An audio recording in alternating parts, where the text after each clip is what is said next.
Okay. Okay, good. Okay, Good so to we know. got to come visit you in Dallas. Come. It sounds very, very interesting and intriguing, and it sounds like it's pulling me towards Dallas. So we'll definitely come see you. Come see Nick me. Vujicic. That's how you do it. Did Correct. he say it right? I hope so. Did I No, say you did perfect, yeah. Okay, perfect. I know some. I like to get the names exactly right when we do this because Yeah. it's just one of those things. No, I get it. It's all And, good. Yeah. 4 kids. 4 children, 7 and a 5-year-old son, Okay.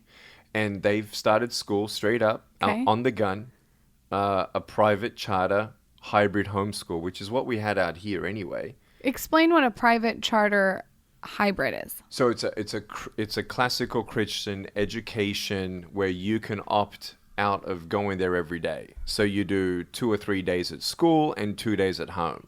So they do that in Texas. I like that a lot. Oh, That's it's kind of what we're doing amazing. before we shut down. That's what we were doing at this company. It was like some days you can come in, some days you can work Yeah. from home. And Yeah. I found that it was very, very productive. Like the whole team was loving it. We've been doing that for several years, and in fact, before I met my wife, she was actually helping her boss do the homeschool part for her kids.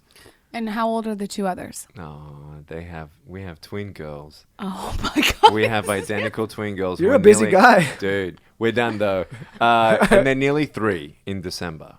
And how are they? They're amazing. Like how they doing? Loving it. Loving the new pool that we have there. The space, I'm sure. The space in the bigger home that we have now. It was a bit like I was wondering if Texas is going to have a second shutdown, then there's going to be an economic correction like out here in California. But Texas ain't doing that. So Texas sounds fun. you actually breathe a lot easier. And I just want you to know, I'm an Aussie. You don't say. California is in my blood. Like I'm a dual citizen, US, Australia.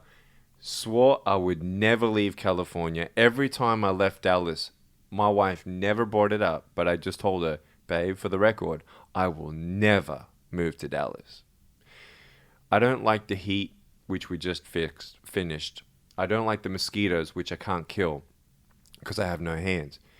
And just those 2 things, and the climate here is beautiful, and but man, I have not missed California for a minute.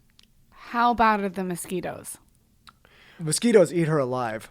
Yeah, Like how me bad? too.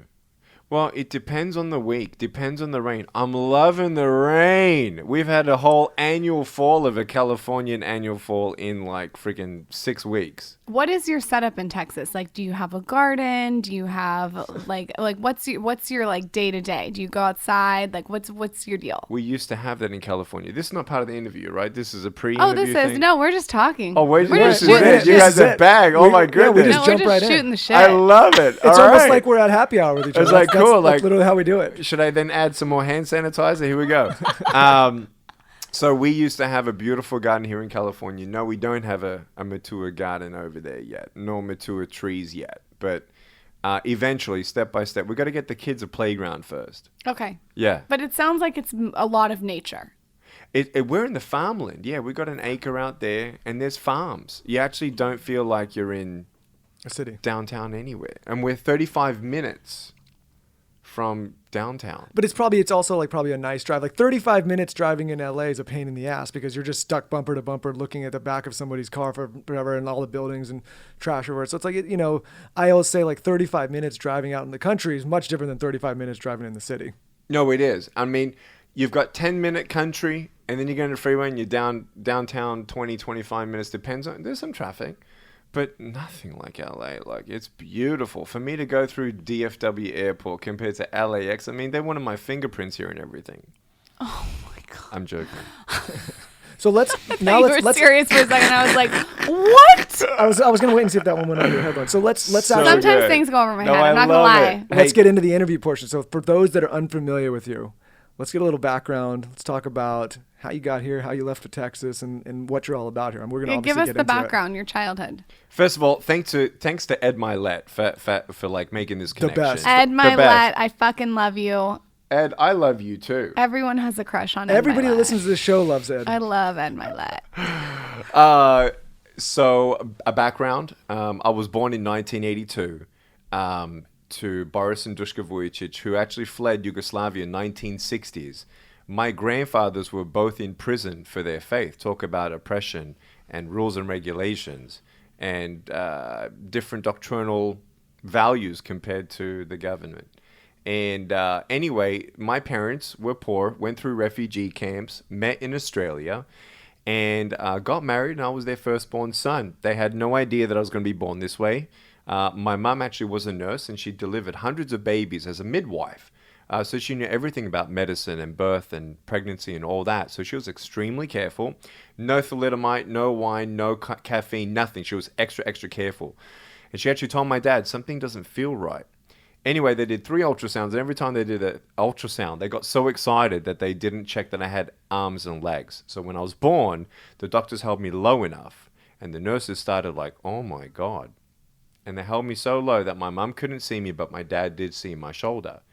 And he nearly fainted seeing my shoulder and no arm. They took me to the corner of the room, and my mum's like, what's going on? She heard me cry. She knew I was alive. That's a good thing. And then they took me out of the room. And they basically were told, sorry, we didn't pick up on the ultrasound that you had a child with no arms and no legs in your womb. Sorry, we never gave you an opportunity to kill him. How does that happen, though? How do they miss that? 1980s, I don't know. Australia, I don't know.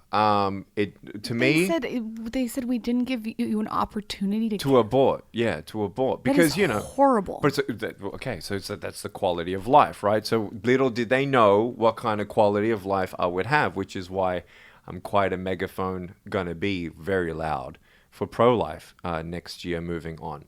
And I'm not doing the motivational circuit anymore, going around the world anymore. There are some deep things that I believe in that now I feel like I'm a poster child for, to help people know that everyone has value, and give everyone a chance. When you don't get a miracle, you can still be one.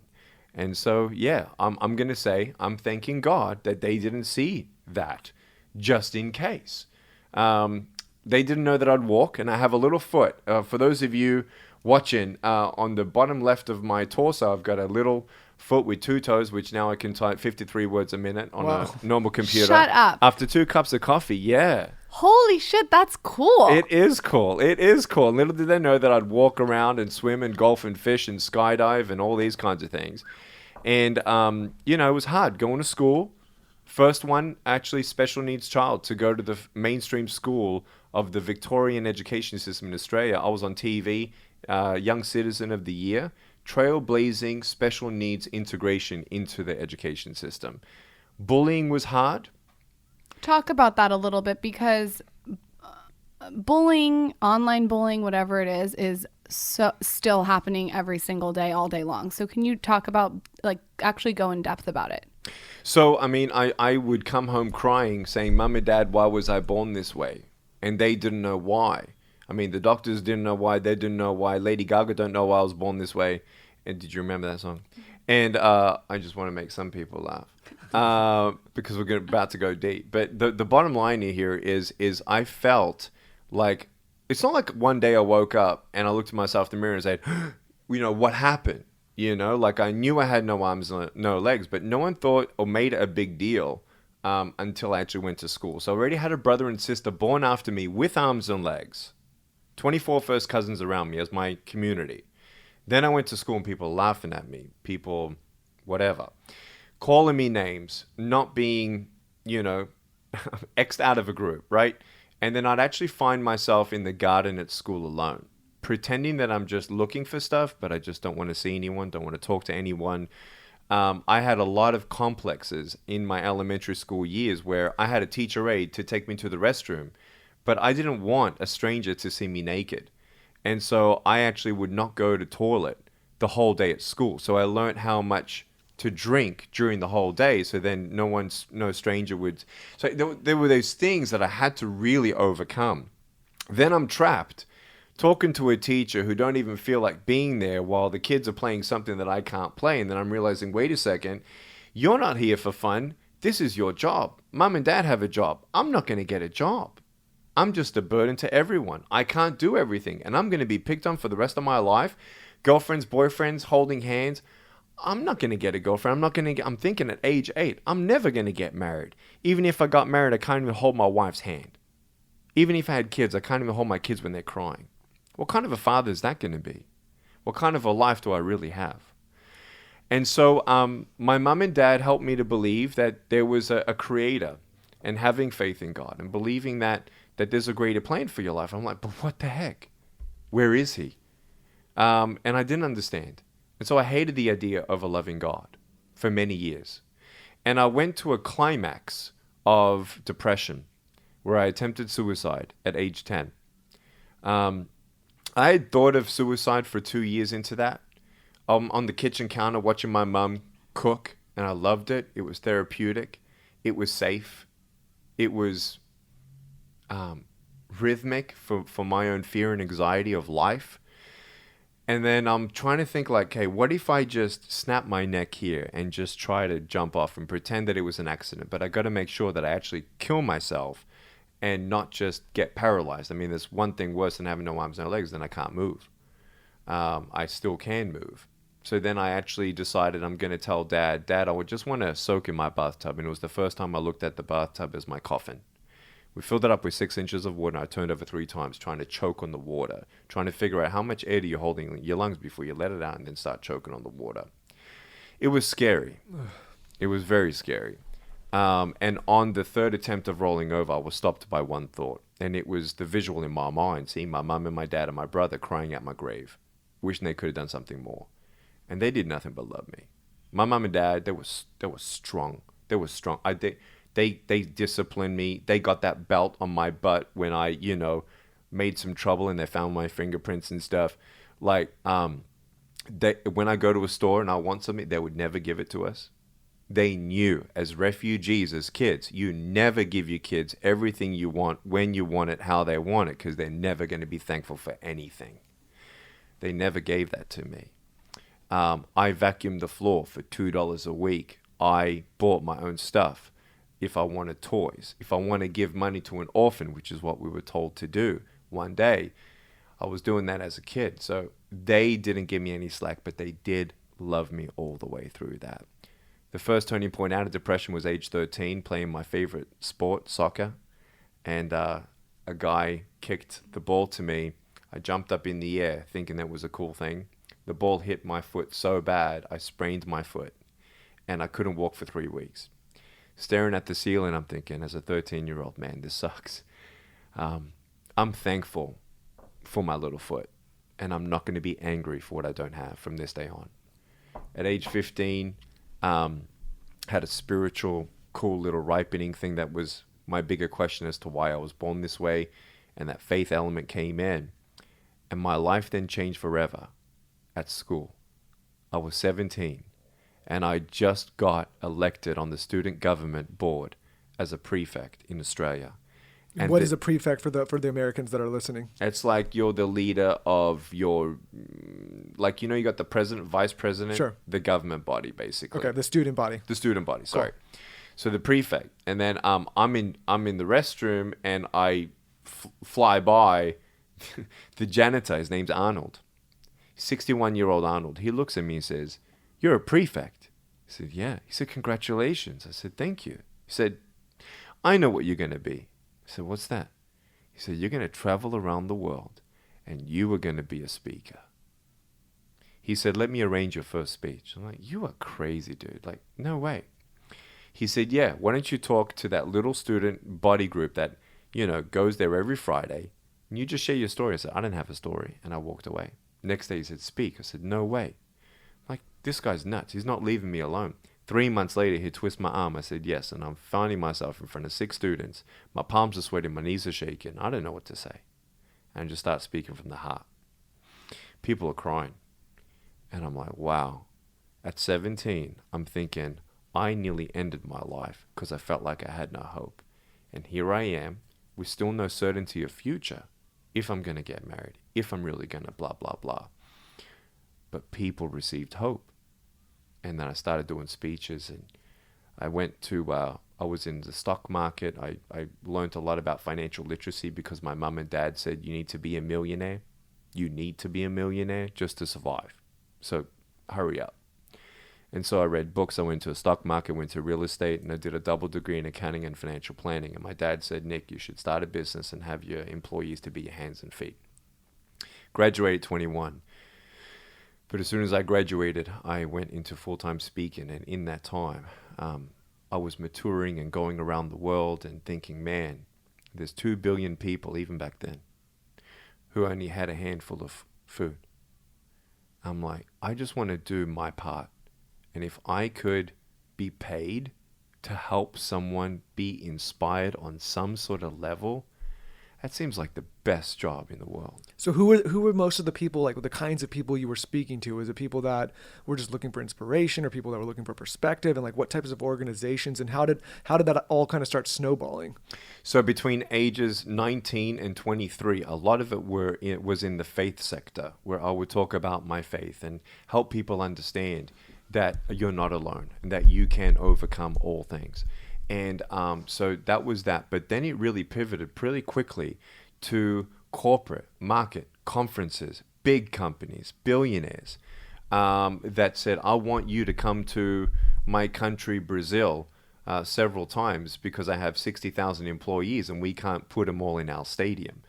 So now that's morphed into 74 countries.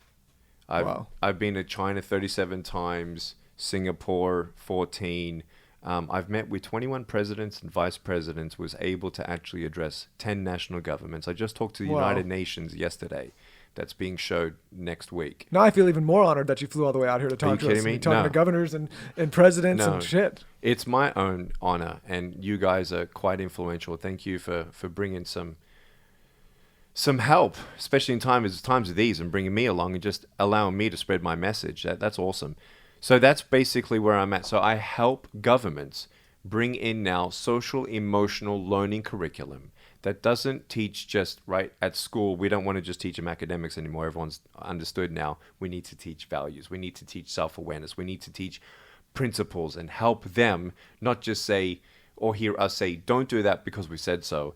Actually give them the canvas to actually think for themselves, and as a school, learn from each other, have empathy for one another, and understand our value as all human beings and proceed forward. So I'm now a youth advisor to 3 governments around the world for anti-bullying and anti-suicide programs for teenagers all around the world. I love that. I mean, before Lauren's grandmother passed, you know, whenever Lauren would get down, and Lauren, I don't want to take your story, but she would always tell her, like, get outside yourself, right? Like, think about other people, get outside yourself. And I think one thing we try to do on this show is to bring on all sorts of different people to, you know, present all different walks of life and to say, like, hey, like, maybe you think your circumstance is tough, or maybe you think you don't have blah, blah, like, look at all these other experiences, and there's a way to look at the world in a way that you have. And I think that we do it as an abundant place, as opposed to just like this oppressive negative space. You know, I think if we can have more conversations like that, which is why it's so important for us to highlight positive people and positive conversations and get away from negative ones,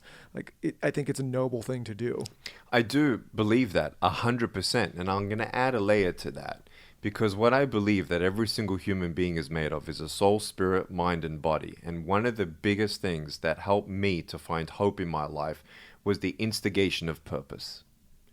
If you can help someone who maybe can't help themselves, which is actually something that we've been doing as a family when we can, whether they can thank us or not, it's about you understanding that no matter where the climate of the world is, that you have your place in this world in trying to help someone, whether it's just a friend. You're a friend to someone. Depression and suicide have doubled. No one has got the stats yet, but I'm telling you right now, I've got friends in 43 countries. I've got governments. This year, or just in what span of time? Already in 6 months. Okay. Yep. Already in 6 months. I have 43 friends I have friends in 43 countries and in government places. They've got data already that they don't want to share yet. Suicide has doubled. Depression has doubled. Addiction has doubled. Most of the abuse that was happening in homes were over summer months when everyone's home. What did COVID now do to that? listen, I get in a lot of trouble and flack, and it's on my stories, and I leave it up because I'm somebody. If I put something out there, I'm not Sure. going to take it down. It's out there. I put it Yeah. out. But like my whole thing is like, listen, obviously this is a serious situation that we're dealing with COVID, but there's also a lot of other situations that I don't think people are paying attention to: suicide, addiction, abuse, all of these things. And it's like we want to believe as a population that it's like all of these things are isolated to one thing, but everything has a ripple effect. And when you make one decision, many other things are impacted. And so I'm glad you're speaking on this, because it's not that we have to stop doing one thing. It's that we have to also be aware of what that one thing potentially causes. Exactly. And whether that's from some organization that makes a blanket rule about something, or, I mean, just one example, I can look you straight in the eye and tell you some massive, massive organizations in the billions have told me that child poverty has now already in 3 months gone backwards 10 to 20 years. He's like, we're back in the 90s now. Like, it's sad. And so what I mean with all that is yes, going away from the negative, but finding how you can help rescue one of those 30 million sex slaves, right? And doing what you can to really check in on your friend, not just text, call him. How are you doing? And actually overcome your fear of inadequacy, thinking that, oh, what am I going to say? How am I going to encourage them? They're going through the same thing. Put that aside and say, no, how are you? Because I just want to say this before, this is really important for everyone to understand. What you see is what you get with me. I've got nothing up my sleeves. This motivational speaker that's gone around the world and spoken to 9.5 million people face to face, 1 billion people in China on TV, 1 billion people on TV outside of China. I was on the floor myself, March, April. I had a numb mind for 4 weeks, 2 weeks of panic attacks. My business, for-profit, non-profit's fine. For-profit business went to zero in January. I watched the world news. On the 3rd week of January, I emailed my family, buy your masks now. It's going to be gold. And stock up on food. Because I see things coming before the media comes here. And so, even with that, everything went to zero. And I'm the one who talks about motivation and hope. And September may be the first month on my for-profit that I've actually stopped losing money. And I still haven't paid myself. Yeah, and I honestly think... And it's hard you are for anyone. That story, though, and this is what I want people to hear, is like, you're maybe, and that's good, it's starting to see profit, but like there's a lot of business that still are not in that position and not even close, and maybe never coming back. And that is all difficult. My mum's sister lost an aunt to COVID 3 weeks ago. Okay, she was fresh. She's in a nursing home and blah, blah, blah. But the bottom line is this: 2020 has been really rough. Yeah. And even the strongest of us were on the floor. And so I just want everyone to know: take one day at a time. You have hope. You have value. You're not valued on what plan you think you had. Your success of whatever. You are irreplaceable. You are beautiful, and you're loved, and you're here for a reason, for such a time as this, to still make a difference in someone else's life. And with that instigation of purpose, say, okay, of the crap that's going on in the world, of the people that I know, how can I try to do something small? I mean, look what the janitor did for me. I don't think you realize too how powerful it is that you're having these conversations about suicide and online bullying, because my mom committed suicide when I was 18 and no one talked about it.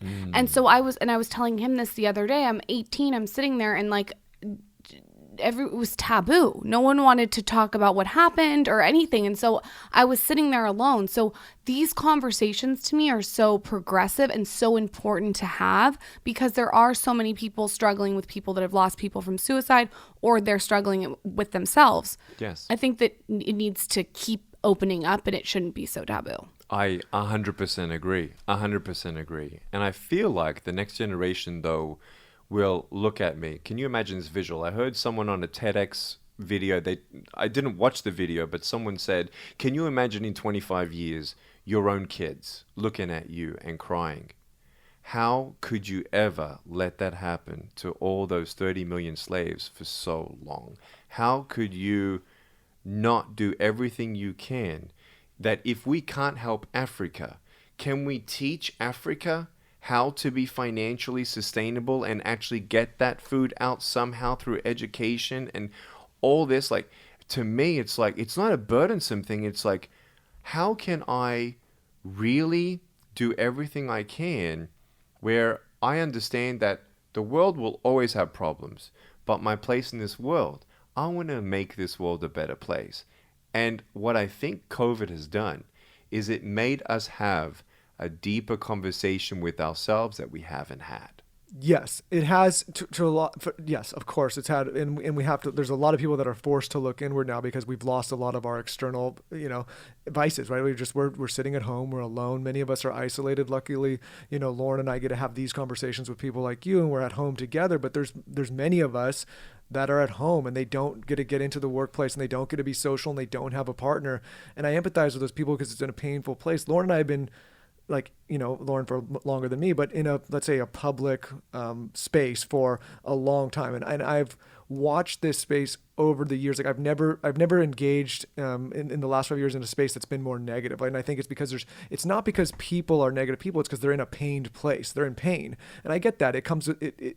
But like, if we can have conversations that say, hey, like, let us help you lift you out of your pain and figure and show you a way out. Like that's ultimately what I want to be a part of. It's awesome. So let's do that right now. I'm going to unpackage 4 or 5 steps. Here we go. So number 1, right?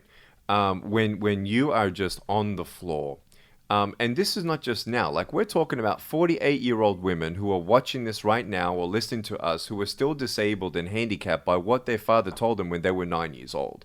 I tell teenagers all the time, I believe it's worse being a broken home than having no arms, no legs. It's not about the face of adversity. It's about the actual how you deal with adversity. And so believing that beautiful things can come from broken pieces still, that's hard to believe. But here are some steps to help you on that way. Number 1 is embrace what you feel.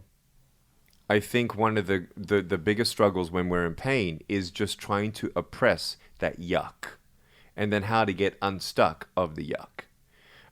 But when my parents saw me, same thing. They had to go through shock. They had to go through grief. They had to go through confusion. They had to go through all these things.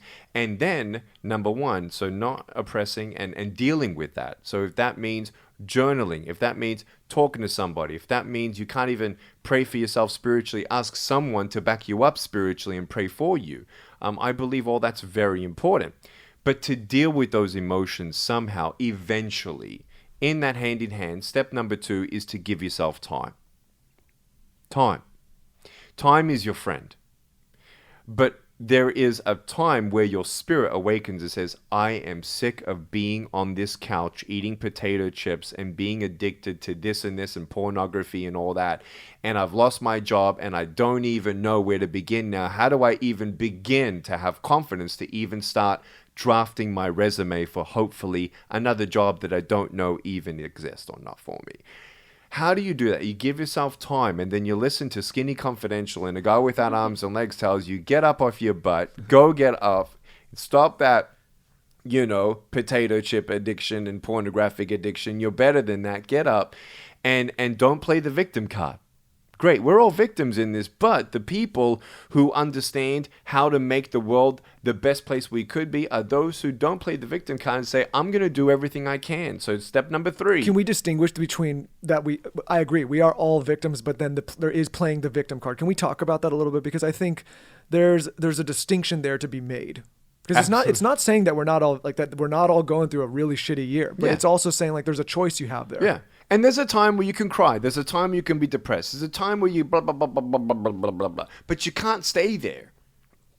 Because who couldn't play the victim card? The 13 children me and my wife sponsor in Africa and Mexico, talk about a victim card. The person down the street who was sexually abused by her whatever, play a victim card. But it's when you actually intentionally feed your spirit and your soul and your mind with inspiration. What are you feeding your mind? That either makes you comfortable there, that you never will get out of that dark room. Feed your mind with stuff like this that you can say, wow, that's an amazing story. Ed Milet, Lauren, Michael, people who are actually like, you all could have, everyone's got something. But you actually realize it's not about what you dealt, it's how you deal with it. And where you realize that if you are sexually abused, It's not the end of your life. If your mum does commit suicide at 18, it's not the end of your life. If your business fails and your dreams change or go away, you're more valuable than a dream or success or this or that. You, 10 years, 20 years from now, can find someone else who is 18, whose mum just committed suicide. And you can say, my mum did too. But this is my husband, this is my child, and this is our life. My name's Lauren, and I want you to know I'm with you. You're not alone. Same thing like when I met someone with no arms and no legs, and his parents, found a lot of hope just meeting my parents. Can you imagine? That was probably powerful. Wow. It was beat. Yeah. Like I could die after that moment and be absolutely happy after that. But little did I know that. Anyway, so that's that. So that's when the victim card, what are you feeding yourself? What are you allowing yourself to get fat on in your mind, right? There's fat in the, right? And that's unhealthy when it's overboard. Same thing with the mind. And also, I think, too, I like to take inventory of what I'm feeding my mind. Like, I actually like to dissect, okay, like, is this content serving me? And whether that's replacing a gossip podcast with something that is really educational or an audible book or something that's going to expand my mind, I think it's important to really examine what you're looking at. Like not scrolling through Instagram. No, I think like that. I mean, there's a time and a place to feel those feelings, but then there's a time, like you said, to pull yourself out of those feelings and get back on the horse, for lack of a better analogy. And to give yourself a chance, if you cannot get out of it, that someone then comes in your life where you're actually open and listening, and you're not in this little bubble that's watching the news and being terrified and handicapped with fear. Yes. I mean, this and the content that we consume right now in the news, like that's a whole another story. We could do a whole another tangent. But I 100% agree with you. I mean, like, and that's why I wanted to make the distinction, because it's not like we never say people aren't victims, right? We say actually everybody's a victim to some degree of something, but it's like, what do you do with that after? So imagine this. This is really cool, actually. I've never thought of this before, but just here, at the end of your day, we almost do a subconscious, conscious, without knowing, kind of like an update of the day. Before you go to bed, what changed from yesterday? Nah, you still suck. You're still a failure. Yeah, you're nothing. Yeah, you failed, and don't let that news go into you. No, I heard about blah, blah, blah that was inspiring. I read a book. Entrepreneurs understand that. Like me, I've lost my money twice already. Last one was 2011.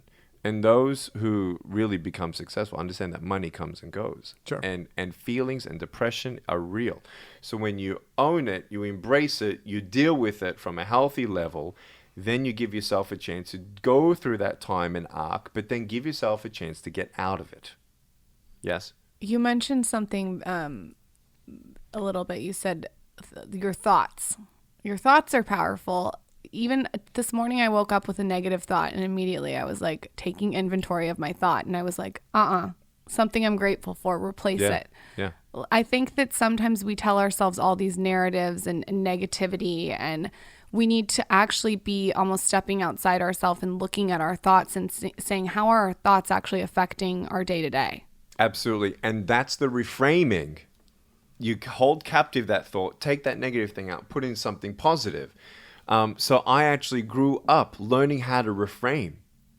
And so when I wanted something on the shelf really, really badly, and my mum said, no, get it yourself, without her knowing if it was impossible or not, I then found the dignity and found the courage, because of my desire, to look at something as an obstacle, as an opportunity instead, to know, well, what else is possible? Because I don't know what's impossible until I know what's possible. Most of everything I've ever done without arms and legs is already been broken as a myth of impossible, right? It's impossible that I have an incredible wife that I have, and I don't have hands to hold her hand, but I realize, I don't need to hold her hand. I can hold her heart. It's beautiful and amazing, miraculous that when my kids are crying, I can't put my arms around them, but I realize they can put their arms around me. It's miraculous to understand that there are many things that other able-bodied people can do, but man, there are some things that other able-bodied can do that could never do what I do. And taking that inventory and trying and reframing that this is not just all negative. This is an awakening. This is an obstacle that would maybe bring one of the greatest opportunities in your life, whether it's in business or family. Do you know how many families are breaking right now?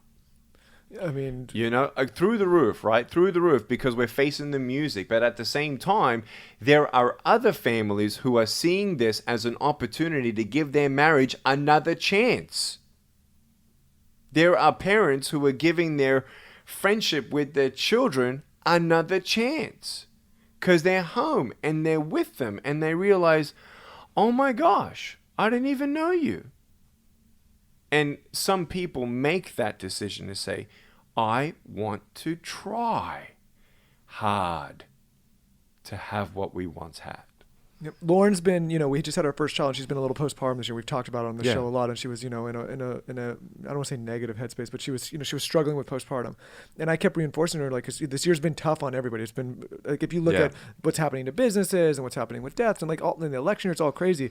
But I keep reinforcing, like, this is the best year of my life. And people like maybe sometimes don't like to hear, but my framework is this. I had my first child this year. I get to spend all this time with her that I would never have got to spend because 2 weeks into this, she was born in January, I went right back to work. The lockdown forced me to be home with my wife and your with dogs. my child. We had a dog. We have dogs. Like, I've got to spend time with them. But like, I realized, like, holy shit, I would have never had these first 8 months with my first daughter, if this didn't happen. And so I just keep going through with the framework of that, and it motivates me. And I think, sometimes people don't like to hear that because, like, they say, oh, you're just this eternal optimist. It's like, no, it's not that, because it's just that the other frame of reference would be me saying, like, oh man, this is terrible. I hate being home with my kid. I'm bringing that energy to her. I don't like being home with my wife. Business is tough. Like, revenue for this, like, for everything we're doing, like, went into the shit. Like, of course, like, it happened to everybody.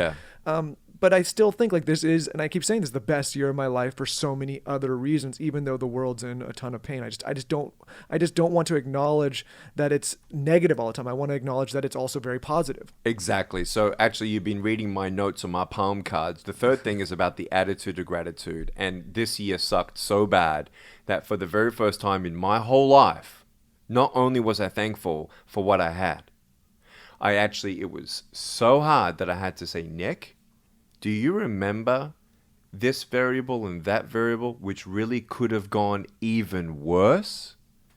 So when it gets really tough, if you have to even bring in what did go bad, but really could have gone way worse, I've actually had to do that. And then fourthly, is doing everything you can. So I want to also give credit to Lewis Howes and Ed Milet, because those were the two people that I happened to be on their podcast as my plane, going straight into the ground. Those are two good people to be surrounded by during tough times. Amazing people. Are you kidding me? And they inspire me, like, yeah, Nick, just do a podcast. Just start from scratch. And those were the two people that I could pick brains on and have wisdom, and they inspired me to get it done. I did it 24 weeks ago. Is it where I thought it could be? No. Do I even know exactly what I'm about? No. But I had to do everything I can to then know what is in my control and what is not in my control.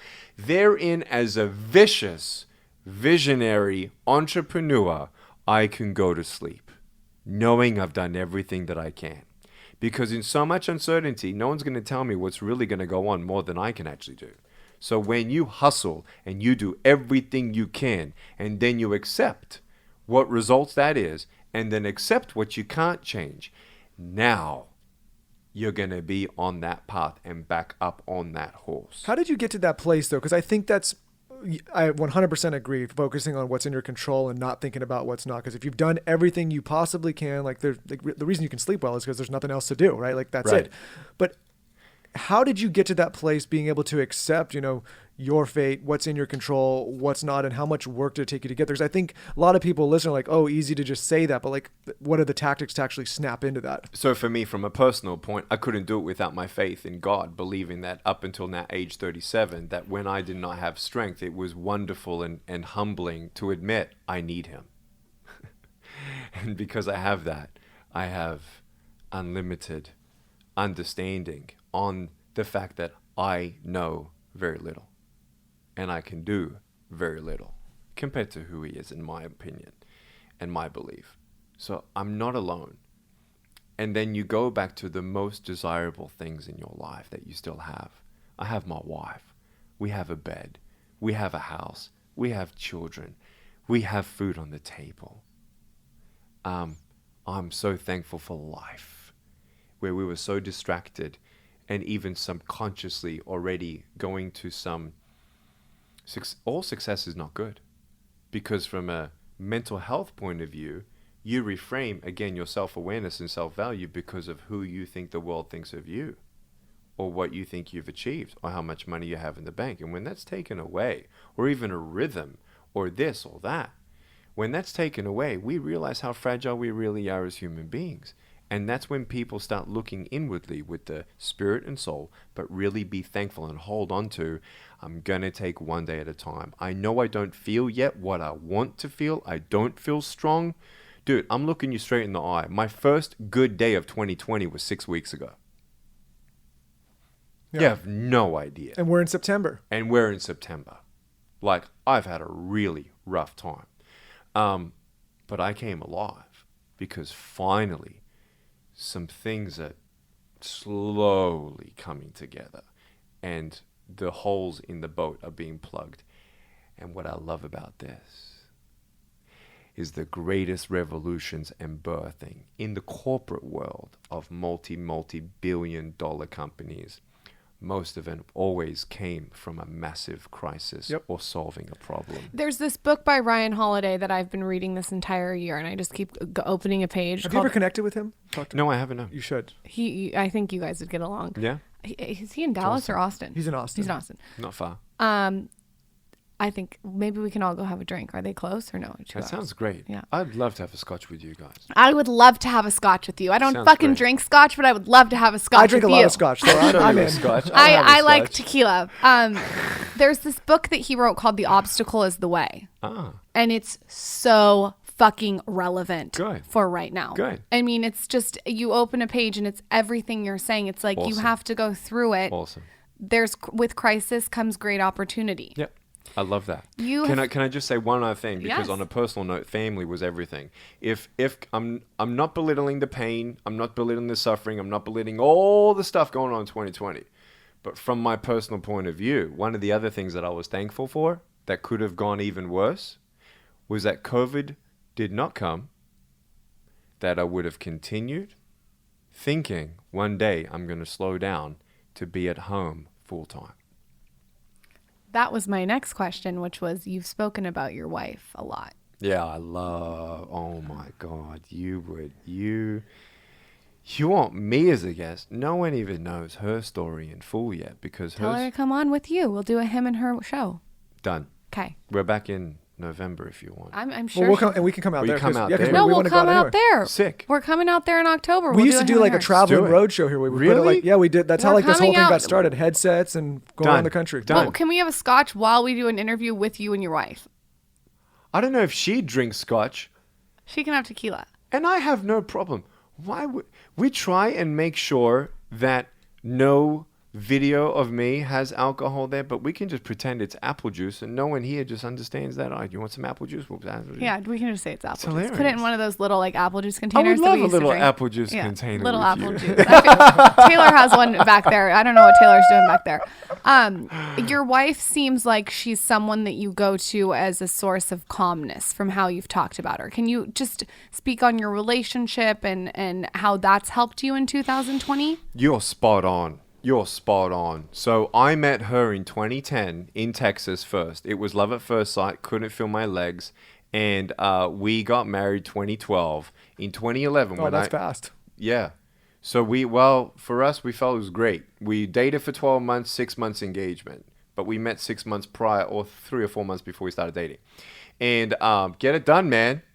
That's what he says. Yeah, get it done. Get it You done. guys, what are you guys waiting for? Get it done. You think you're gonna get better? You took Listen, way I too got long. it done. I'm in. Okay. I might have taken too long, but yeah, I'm in you now. took. If you were young, but I'll give you that. But I love this. So anyway, so when, was it love at first sight for her too? You guys saw Yes. each other and it was immediate. Okay, so 48 hours before we met at the gig where we did fall in love, her and her sister came to the house that I was at, my friend's house. And no, that first meeting was not love at first sight. But oh my gosh, when we did meet at that gig where we were all, finally dressed up and I had my fine shoes on and everything, she came up, she looked at me, I looked at her and was done. But she actually had a boyfriend at the time, which was very interesting. And then when I asked her later, are you marrying him? She's like, no, I'm not marrying him. I'm like, then why are you with him? And she explained this very long story. Now, quick story straight up. That guy's happily married with kids. Anyway, you can ask us all about that when you interview us. But let me just tell you why I bring up pre-marital experiences about her calmness and strength. Is when we dated 35 days into our dating, I lost all my money. And I had panic attacks for 30 days straight. I couldn't talk to anybody. And then finally I could talk to her. I said, babe, I lost all my money. She said, don't worry. I'll get a nursing job and support the both of us. I'm like, who is this woman is the woman I'm going to marry. And for me, it was really important that her family would accept me. Because my previous relationship, her family didn't accept me. And they didn't accept you for what reasons? I wasn't the ideal Prince Charming for that family. Okay. Oh, and you know what that makes me want to do? That throw up emoji. You know the emoji with like throw up coming out, yeah, projectile. I know, but I still love them all. They might be watching. Anyway, the bottom line is, she has this strength. She's half Japanese, half Mexican. We call that Japsican. And she's 5 years younger than me, but she's lived already 2 lifetimes of pain and grief and struggle and all that. Incredible woman. And she inspires a lot of women. We have a book called Love Without Limits. You can buy it on Amazon. I've authored 5 books, and one of them is Love Without Limits. And so our story is all there. And buy it on Amazon, whatever. But she, when I went through this, she doesn't talk to me. Because she knows I internalize things. She prays. She'll look at me. She'll hug me. She'll hold me if I'm crying, which she has done before. But I just know that she's with me. She stands by me no matter what. Stands by me. And so even through this, pre-COVID, November 13th, there were some things that was happening in my mind and heart, my spirit, about moving out of California. Never thought I'd move out of California ever in my life. And when she got evacuated in that last November fire, that was the last straw that broke the camel's back. I'm like, we're moving now. We're going. Sold the house during COVID. Very thankful. And we were in the Dallas-Fort Worth area.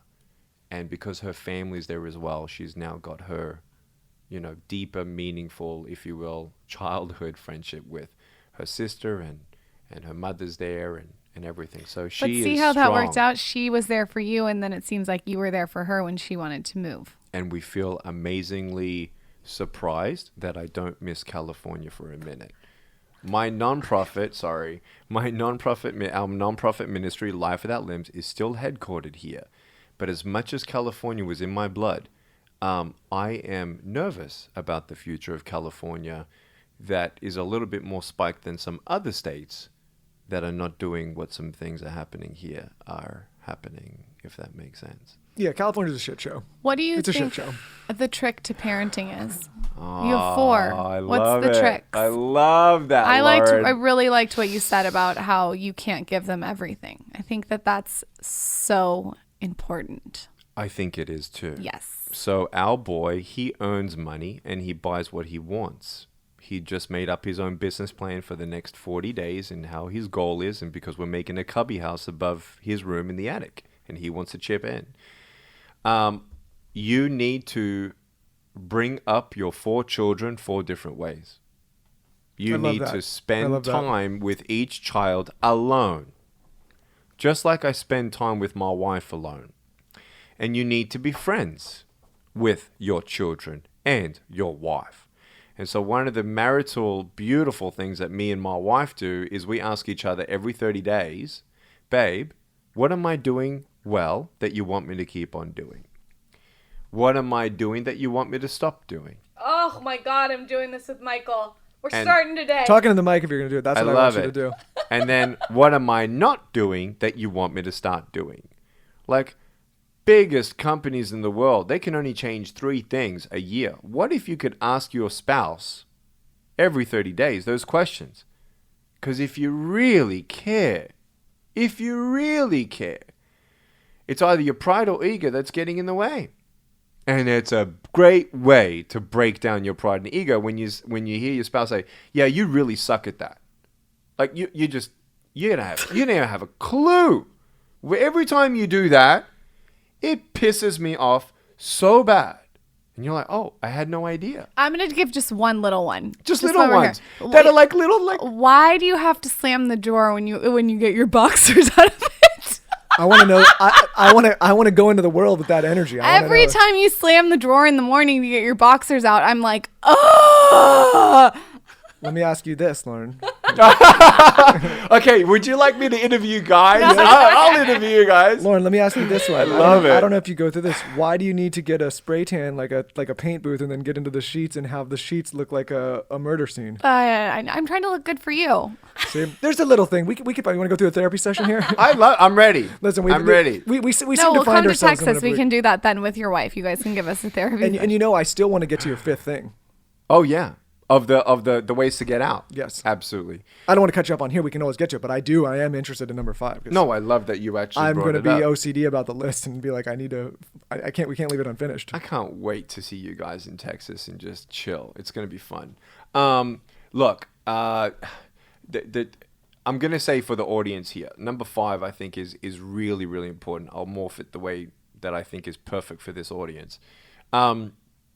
Is take one day at a time and don't be an enemy to yourself.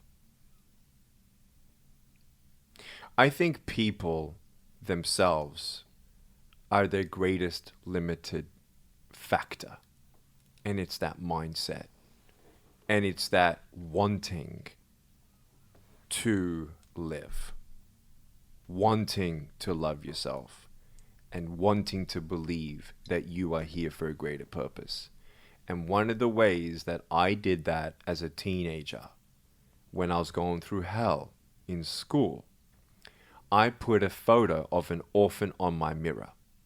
That every time I looked myself in the mirror to see how good looking I am and if I grew an inch taller or not, that smile of that orphan held me through. And it was more meaningful to tell myself religiously, I am one day closer to helping that one kid. Didn't know who that kid was.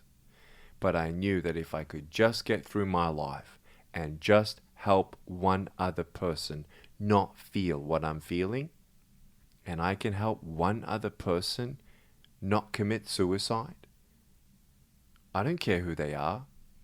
I don't care what race, religion, sexual orientation. We all have value. We may not all agree on many things, but what we do understand is that every single person is valuable. And to give yourself a chance is the biggest decision you'll ever make in your life. Because people can believe in you, but you need to believe that there are broken pieces that can still be mended together in a beautiful way. What are some micro things that you do in your marriage that you think make a big difference overall? I actually feel what's beautiful is that she has time with her friends without me, and I have time with my friend or friends without her. I think that's really important. It is really important. It's actually more important than most visionary entrepreneurs believe, because we get used to being alone at the top. And going 400 miles an hour, many people don't translate that and understand that. But it's not about what you do entrepreneurial. Same thing with my wife.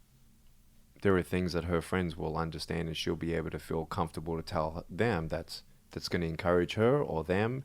So I think having friendships outside of that marriage, that's number one. No, like real, like freaking, same sex, friendships. Not, I don't have my wife talk to another guy, right? Just make that clear. Yeah, don't be getting any ideas, Lauren. Don't do that, Lauren. Don't do that, Lauren. Now, am I that husband? I'm not that husband, but you know what I mean. Number 2 is we go out on dates once a week without the kids, religiously. And sometimes it's 2 hours, and sometimes it's 6. Sometimes it's for the whole day. Sometimes it's a 2-3 day trip without the kids. It's time together. It's not interacting in the day. It's setting time together. And so I think the third one is really asking her, how are you feeling? And having those religious things. Like one of the things I do well that I keep on doing is she just got flowers today, saying, I'm coming home. Coming home soon, babe. Or you're looking beautiful. Just to make her smile. I text her every day. I love you. You're beautiful. She texts me. So thankful to God for you. And that just makes everything okay. Even when it's not okay. We know we're in it together no matter what. And how long have you guys been married for now? 8. 8 years. And are you done for kids or you want more? Biologically, we're done. We made sure the factory's closed. The factory's closed. You got the snip? I didn't. Oh, she did. Yeah. How does she get a snip? Well, she had a C-section with the twins. I'm saying, babe, you're under the knife anyway. Oh my God. Manipulation. No, it is not manipulation. Wait, what do they do? I didn't know that the girl can get the snip. What do they do? They rip out the ovaries. Oh, come on. And I got the doctor. After 4 kids? Yes. But that's No. it's right there. Not doing it. Lauren. I will do it. I'm saying this on this podcast. I will not do that just to she's spite gotta- you. no, Wait. She's She was having a C-section. You understand that? Nope. She's got a weird perversion of wanting me to get snipped at I some want point. him. I want to watch it. I will never get snipped. No, I don't. Yeah, it freaks me. Snippy the fuck. snip. And I'm thankful we had C-section for her. I that squeezed had a baby choice. out of my vagina. You can get your balls snipped. No, but we'll tackle one thing at a time. I mean, We're not going to tackle one thing at a time. Listen, God willing, we still have a few more kids in Sure. us. It's the first It's one. good. But yeah, I mean that's something that also keeps me up at night. That snip. That scares But the shit out of me. we were so fertile. Just not much more information than that. But it didn't. By God's grace, we were able to conceive pretty easily. I got the doctor to hold up the ovaries across the room to show me, not the ovaries, but the tubes. Whatever. Like, good 4 inches. Not just snipping, not just. But we do want to foster and adopt one day for sure. We want to go heavy. Like one of those things, like going back to the beginning of this conversation, like how else other people are suffering. Oh my gosh, the foster care system needs help. Yeah. We've never had anyone speak on that on the podcast. I would love to know more about that. Okay, you need to then interview a woman called Lindsay Hadley from Hadley Impact. Would love to. Oh my god. Done. You know her? Yeah, no, I was with her in Salt Lake City like 36 hours ago. We'd love to We had interview breakfast. She has this meta campaign going that is worldwide to help. Oh my God! If she just knew that right now, she would be Lindsay, open invite on the show. bawling her eyes out, like bawling her eyes. I'm like so emotional right now. Oh my gosh, I got goosebumps all over me. 100% we'll do it if we get the introduction. So we met on a panel, of course, in Europe, and I said, they asked me, what are you passionate about? And I wasn't supposed to be talking about God or Christianity, and I didn't. But I did mention that it hurts me that we have 100,000 churches in America that represent $480 billion for buildings in churches, okay, that are now empty. I've been saying this, though, for years, before COVID. And we have 425,000 children waiting on a waiting list To get somewhere. to be in a foster home, and 111,000 children waiting for adoption. And so she's got this amazing meta campaign called Orphan Myth. Orphan Myth. Orphan Myth. That is this live? Yeah, we're gonna put it up. Well, it's not live. Not but live, It's not live, Okay. but we're going to put But this like up. this will be in there. Okay, Wait, but Orphan Orphan Myth. Myth. Yeah, it's coming out in November 2020. And I'm an ambassador just to help get the word out. And they're trying to fundraise just for the last seed money. Bro, she is a mover, shaker. She was the one in 2011 that helped match the 118. And she's still doing fundraising? Well, listen, all you rich motherfuckers that listen to this show, Awesome. go in and look into this organization. Hadley it's a good Impact. thing to do. Yeah, Just it's a go good to thing to do. hadleyimpact.com. She helped match Bill Gates' $118 million fundraise concert in Australia for polio. Yeah, I'm gonna. Like, She is have her, a we're gonna have mover her on and a here. shaker. You would love her. Yeah. Great, done. No, that's I something, can't wait. You know, like there's something we we talk about that. all the time on this show. Like if like this show can potentially have someone like her on and open people's eyes, and also in taking it a step further, potentially have people help her with that organization. Like I'm in 100%. And it's not that hard. Like if 100, I'm not asking 100 families to consider fostering and adopting.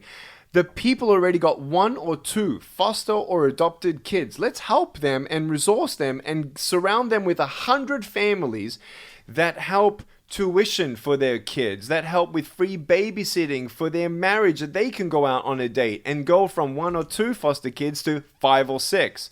And so one of the greatest inspirations was my previous employee for 5 years. He was my caregiver, Peter. Him and his wife have had 27 foster kids here in Southern California in a span of, 7 years. And their first experience was 3 sisters who eventually they came in. There was their first foster children. And eventually they said, hey, let's take a photo together. And the 4-year-old said, okay. 4-year-old goes to the bathroom, gets naked down to her underpants, comes back up and says, I'm ready for my photo. Oh, what the fuck? Why? That's why. Just because she was in the What porn. do you- in the porn. What do you mean? That's probably she's been trained when Yeah. someone says, let's take Yeah, a photo. photo. Someone trained her to take her clothes off. Oh, that makes me so fucking angry. This is It's a so- you serious, have no idea. serious problem. If you want to that's going on. unpackage that, that's a whole. Like I'll tell you, I'll even pay you to have me back on to talk about foster care here in America. But No, we'll do it again. Lindsay is the one that she would tell you what's going on. But here's the part. Here's the point. No, this thing deserves a whole dedicated episode. Like Yeah. a full thing. Good on you, bro. Good on you. I'm proud of you to even think of that because there's not enough people talking about it yet. Well, it seems like there's a lot of powerful people trying to silence this subject. Yeah. A lot of powerful people, which is that's a whole different podcast, like you said. Yeah, but it is a whole different podcast, meaning like we'll do it. You Like, were And to come from a point of view, you see the negative, see where your positiveness then comes in against the negative. Yeah. And not on like, oh yeah, I agree or this or that, blah blah blah. Do something for someone who can't even help themselves today. But it goes back to what we were saying earlier about suicide. If no one talks about it, then it's just like this underground subject that's taboo that makes people feel alone. It sounds like it's the same thing right now is happening with sex trafficking. Yep. And it sounds like in the foster, I didn't know anything about this until you just brought that up. Makes total sense. Yep. It sounds like if you knew the percentage of how many people the government makes money in prison because of the people who are in prison, and then the percentage of those people who are in prison for something they have wrong, there's a massive majority who are actually raised and graduated out of the foster care system. If you just look, that's why it's 40 grand to pay the government out to adopt a kid. how does the foster care Which doesn't seem right at all. That if you want to do something like that and help a child, that you have to pay $40,000 to be able to do that. That's fucked up. You should be giving them 40 grand. Thank you so Yeah. much for Yeah, helping the them government out. should be incentivizing people to help other people and turn them into citizens that could potentially be productive later. We got a lot to talk about. What, Anyway, what sorry I are, interrupted no, you. what are the tangible steps that we can take in the foster care system to make it better? Like, where do you even start to unpack everything that's wrong? Let me just say one thing that's really important that you said that's really important that might save a life.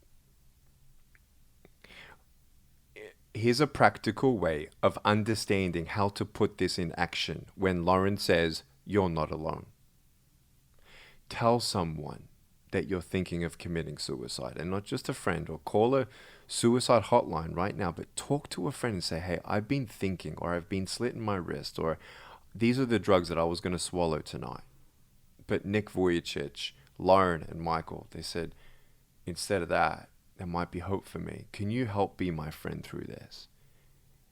That's when someone knows that they got to do something different for then you to feel that you're not alone. No one's going to know if you're alone until you tell them you're alone. So you need to, the kids need to start talking about it. Talk. And people in pain do. Well, and not only, I also think not only the kids who are adults now that have been in the system and experienced it, they have to start telling their stories and talking about it. Right, exactly. And this, if you look at, I'm very into addiction memoirs. I'm very interested in them. And I think that addiction has been like, it's not taboo anymore. People talk about it now. Right. And now more people are getting help. There's more people in AA. Before it was like the secret society that you couldn't tell anyone. The more people talk about something, the more the stigma goes away. But we just got to make sure that someone's going to teach them the right principles and values and attitudes, which is why we're very excited about the social emotional learning curriculum that AIA, Attitude is Altitude, has actually made for school systems. So right now we're brokering school systems around the world and some school districts in America. 90 schools in America already have Nick Vujicic videos, curriculum, self-awareness, all these principles and values to help walk through somebody in believing that they're valuable and they fucking genius.